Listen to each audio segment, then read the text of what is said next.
Hello বন্ধুরা, সোনালি ছোট্ট রান্নাঘর। আশা করছি তোমরা সবাই ভালো আছো, আমিও ভালো আছি। আজকে বানাবো চোখা, আলু বেগুনের টমেটোরের চোখা।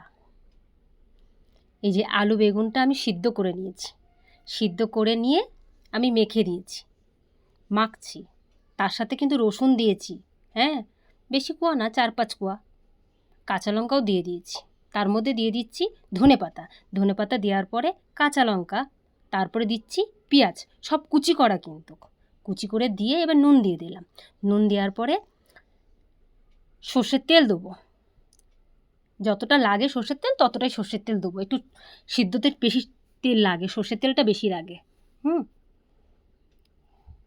চোখাতে না তেল দিলে ভালো লাগে না। আমি দেখো ইয়ে দিয়ে পারছিলামই না, তবে হাতটা নিজেই দিয়ে দিলাম যে না, হাত দিয়েই মাখি, আমি মাখলে সব থেকে ভালো হয়।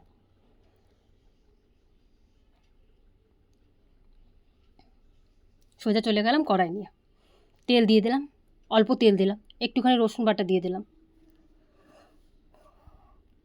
রসুন আমার কাছে কুচি ছিল না, আমি রাখতেই ভুলে গেছি, ওর জন্য বাটাটাই দিয়ে দিয়েছি। একটু নেড়ে চেড়ে আমি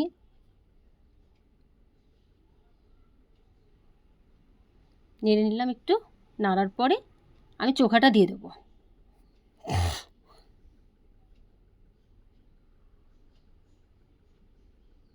চোখাটা দিয়ে দিলাম। চোখাটা দেওয়ার পরে ভালো করে নেড়ে নেবো একটু।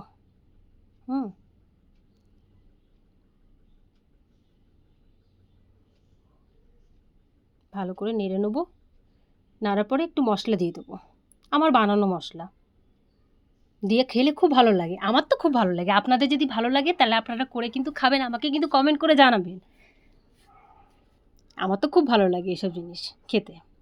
ভাত দিয়েও খেতে পারবেন, রুটি দিয়েও খেতে পারবেন। ব্যাস, আমার হয়ে গেল রান্না চোখা, বিহারি স্টাইলের চোখা।